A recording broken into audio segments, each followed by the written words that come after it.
Сәлем достар, сіздермен Райхан. Бүгін сіздерге кешкі асқа керемет идея бризол дәмдейтін боламыз. Құрамы 2 заттан тұрады, дәмдеп көрсеңіздер болады. Ал бисмилля бастайық. Ол үшін бізге 80 грамм фарш қажет. Бұл фарш бір адамның порциясы. Осы фаршымызға бір жұмыртқаны саламыз және келесі бір жұмыртқаны бөлек ыдысқа салып, осылай араластырып алып, жартысын қосамыз. Енді жақсылап араластырамыз.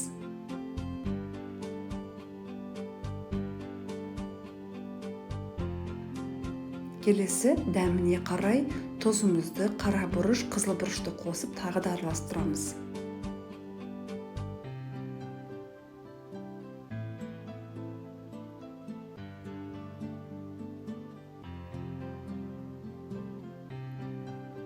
Табамызға аздаған майды құйып, отқа қойып қоямыз. Енді барып ингредиенттерімізді құямыз. Шанышқының көмегімен жайып шығамыз.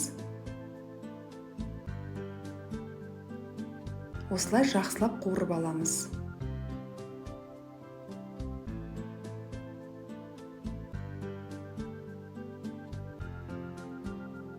Бір жағы піскен соң, екінші жағында қуырып аламыз. Дайын болды.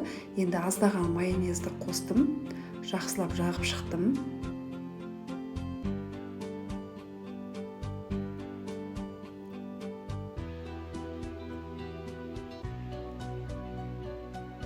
Және ішіне бір қызанақ пен қиярды турап, осылай қостым. Өте ақырын ораймыз достар, себебі үзіліп немесе сынып шашылып қалуы мүмкін. Гарнирына мен күріш пісірдім. Сіздер пюре немесе макароны да қойсаңыздар болады.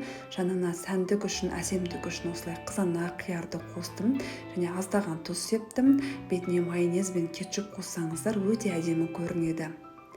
Міне достар, біздің кешкі асымыз 2 заттан тұратын бризоліміз дайын болды.